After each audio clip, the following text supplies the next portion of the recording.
Universidad del Pacífico, docente en esta casa de estudios de la Facultad de Humanidades. Algunas de sus publicaciones son La utopía migratoria en el Perú, Participación de los niños y niñas, Balance a los 20 años de la Convención, Los niños de la calle y su mundo, La cuestión del pan. Por favor, démosle una bienvenida con un fuerte aplauso. Buena tarde de ser breve, en realidad es más un comentario que una ponencia. Para recapitular la cosa, lo que quiero presentarles es parte de una larga investigación que estamos realizando ya hace aproximadamente 7 años y de que directa e indirectamente la Universidad de Villarreal ha estado comprometida. Yo les cuento, hace aproximadamente unos 8 años aproximadamente, me di cuenta que había comenzado a hacer una cronología enorme de América Latina, que había hecho varios trabajos y de una u otra manera estaba haciendo una cronología. Entonces me puse realmente a pensar en hacer una cronología de América Latina basada en los periódicos. Primero comencé haciendo un consolidado de lo que eran las cronologías que aparecían en diferentes lugares y luego comencé a hacer una cronología ya basada en los periódicos. Hacia aproximadamente el 2005-2006, aproximadamente la Universidad de Villarreal me contrata como profesor de historia y algunos de los estudiantes de historia de la época me ayudaron a avanzar con la cronología. La cronología se llama Cronamérica, Cronología de América Latina y de su proceso de integración 1792-2024. O sea, son más de 2 siglos de historia, día por día, mes por mes, año por año, de los países que van desde México hasta Chile. Todo lo que pasa en ellos, en diferentes rubros, en infancia, en mujer, en familia, en golpe de Estado, indígenas, problemas limítrofes, de salud, proyectos públicos, en fin, aproximadamente 8 a 10 rubros. Entonces yo, con mi asistente y secretario general de la revista, lo que estamos haciendo es, nos levantamos temprano, vamos a la biblioteca y comenzamos a buscar en los periódicos las noticias sobre América Latina. Una vez que los tenemos, vamos a la base de datos y yo las voy clasificando según tema. Pero bueno, la Universidad de Villarreal, a través de sus estudiantes de historia, me permitieron avanzar. Luego me contrató la Universidad San Martín de Porres, me financió un año de la investigación. Ahí lo pude contratar a Robert y iniciamos una investigación de largo aliento. Ahora la cronología, Cronamérica, tiene aproximadamente 4.000 páginas y todavía no estoy ni siquiera en la mitad. O sea, tengo una investigación, es extraordinaria. Ustedes no se imaginan qué cosa es lo que yo acabo de encontrar. Es realmente muy alentador para la investigación histórica. Pero todavía está en construcción Cronamérica. Entonces lo que estoy haciendo ahora es ofrecerle a la Universidad Villarreal, tanto a alumnos como profesores, de poder mirar lo que aconteció hace un siglo. O sea, lo que estoy haciendo con la revista es entregar todo lo que pasó en América Latina en 1914, con idea de poder repensar la historia. Si eso es una de las cosas que va a hacer Jean-Pierre con la presentación, lo que yo quiero ahora es mostrarles cuál es la ventaja de hacer la historia a través de los periódicos. Porque en principio nos permite hacer lo que Germán Peralta y Lumbreras decían el día en la inauguración. O sea, no tiene sentido la historia si no sirve para poder repensar el presente y para mejorar con perspectiva futura. Si la historia no sirve para eso, no sirve para nada.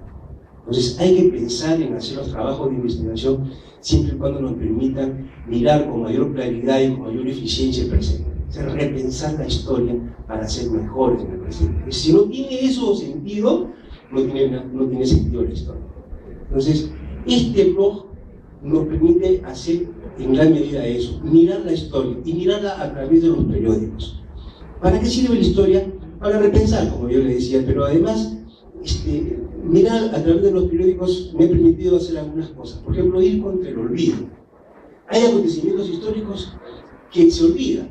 como la historia y como la memoria de los seres humanos, la historia es selectiva.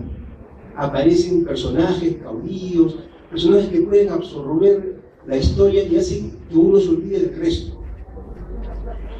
Hay acciones que hacen los pueblos y que se olvidan. Por ejemplo, hace algunos meses se discutió mucho sobre el alcoholismo en los estudiantes escolares de la ciudad de Huancayo o en la ciudad de Puno, que se paran arrastrando, que no van al colegio, que se alcoholizan. Bueno, pues a inicio del siglo, 1907, 1910, se creó en el Perú una sociedad por la temperancia, Sociedad Nacional por la Temperancia, en la cual luchaban contra el alcoholismo y particularmente en los estudiantes escolares.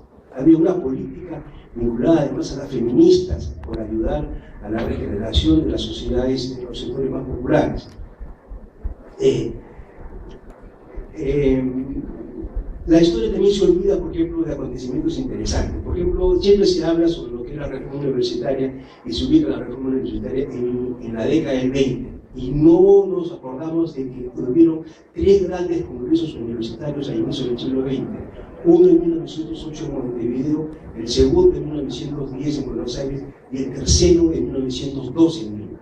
Fueron extraordinarios, no solamente por la capacidad que tuvieron de convocatoria, sino además porque fundan, o sea, porque revertecen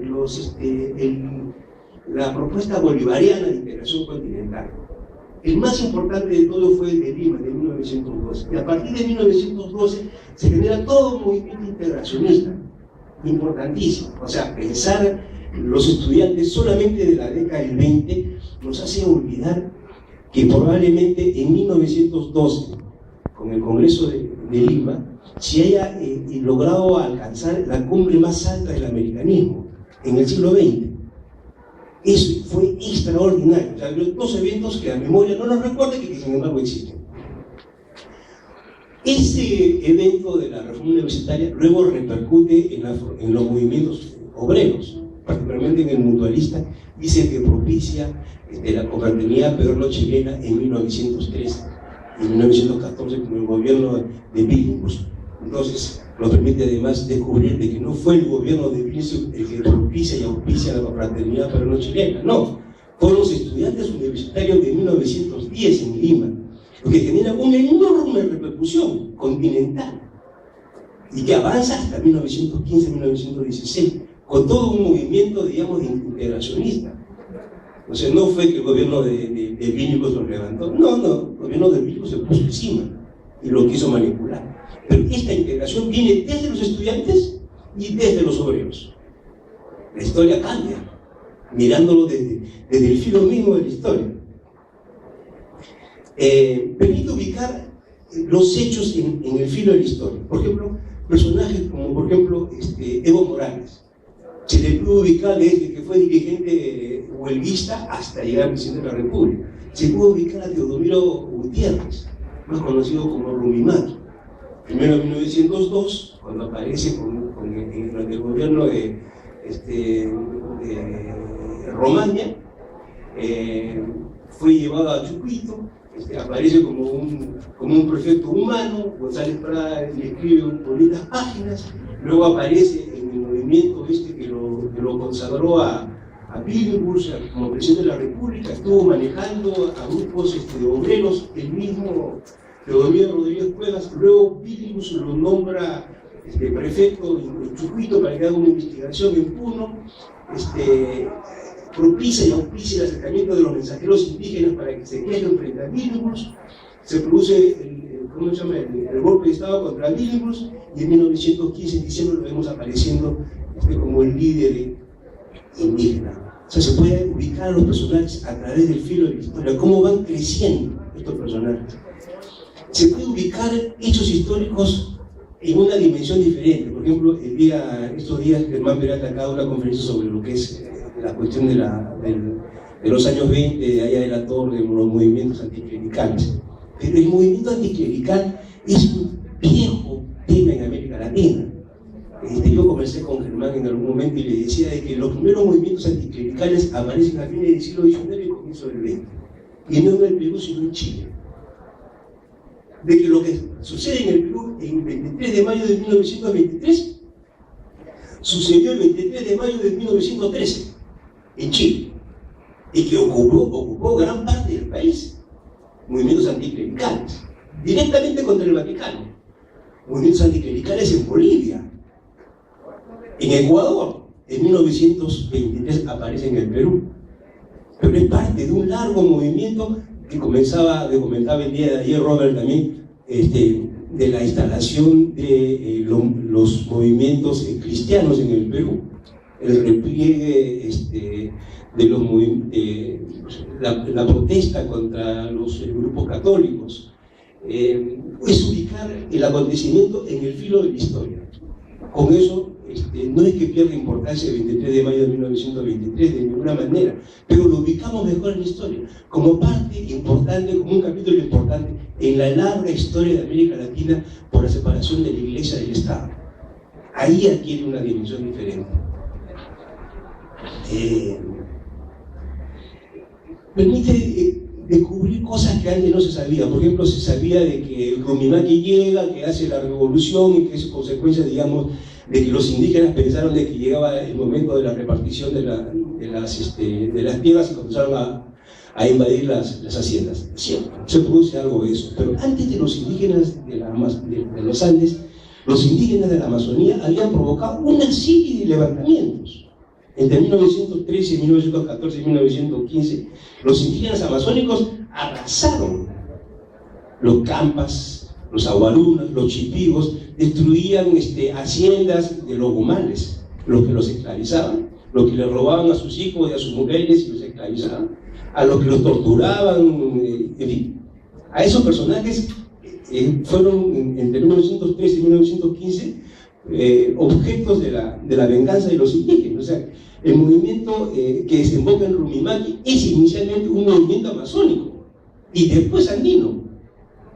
Eso tampoco se sabe, pero cuando uno comienza a ver la historia día por día, semana por semana, mes por mes, los acontecimientos se reubican. Permite también ubicar nuevos temas. Una señorita la pasada, hace unos días, me preguntó si había información sobre las mujeres anarquistas. Yo le dije, muy poco conozco yo, porque las mujeres no tenían, digamos, mucha ilustración, casi no tenían derecho al trabajo. Y le mencioné de que en el 30 de agosto de 1915 el Congreso aprueba de que las mujeres pueden trabajar en la administración pública y particularmente en beneficencia. Ese día el Comercio publica un artículo que se titula, escrito por María Alvarado de Rivera, que era la presidenta del grupo de señoras que se llamaba Promoción Femenina, en la que agradece, y el título de la carta se llama El primer triunfo del feminismo en el Perú. O sea, cosas que no se conocían aparecen en la lectura de día por día en los periódicos. Finalmente, aparecen categorías desdibujadas. Cuando uno trabaja mucho una categoría, por ejemplo la categoría imperialismo, es el fenómeno, el monstruo, ¿no?, del anticristo, ¿no?, personajes que vienen, que oprimen, que maltratan, que cercenan, en fin. Todo lo vinculado al imperialismo aparece como negativo, pero cuando uno comienza a mirar la historia, día por día, uno se descubre que el imperialismo es ambivalente, que tiene de los dos lados, que puede oprimir, pero que también puede beneficiar. Y yo he descubierto, por ejemplo, los ribetes, las partes oscuras del imperialismo. Por ejemplo, parando las revoluciones que habían en Haití. Bloqueaban Haití. Cuando había una revolución, había durado la anterior 15 días y venía otra, y nuevamente Estados Unidos bloqueaba Haití. Opuso al embajador norteamericano para impedir la muerte de Madero en 1913. Huerta dijo, no lo voy a matar, no te preocupes, no pasa nada. Se dio vuelta el embajador y lo mató a Madero. Aparecía casi como bombero en una comunidad latinoamericana donde los golpes de Estado eran casi a la semana. Estados Unidos negociando, hablando con los dirigentes, en fin, tratando de ordenar la casa, el patio trasero. Entonces, no es que sea completamente negativo, no es que sea completamente positivo. La historia de la América Latina permite vista de esta manera, permite repensar las categorías. En todo caso, ir más allá del membrete de imperialismo. ¿Pero qué cosa es el imperialismo? ¿No es verdad que Estados Unidos hizo el canal de Panamá? ¿Que abrió toda la zona del Pacífico para esta parte del continente? ¿No es verdad de que financió y auspició en muchas oportunidades comisiones comerciales que se dirigían a América Latina a abrir el comercio? O sea, tenía diferentes características. Y además, en Estados Unidos, en el mismo Congreso, habían debates al interior sobre las políticas de Estados Unidos. No es que todos eran malos, no es que todos eran buenos, pero hay que repensar las categorías. Eso es lo que les ofrezco a través del blog, repensar la historia. Ahí es el mensaje directamente para los profesores. Van a tener posibilidad de hacer debates, hacer comentarios, van a haber columnistas, que son los que van a trabajar por cada una de los archivos, y van a haber comentaristas. Van a haber además un aula virtual en la que los profesores puedan establecer diálogos académicos con los alumnos. Y aquí lo presento a Jean-Pierre. Muchísimas gracias. Mi nombre es Jean-Pierre Ramos, soy desarrollador web. Bueno, les voy a presentar. No se escucha. Mi nombre es Jean-Pierre Tamoso, soy desarrollador web. Actualmente soy estudiante de la Universidad Mayor de San Marcos. ¿Okay?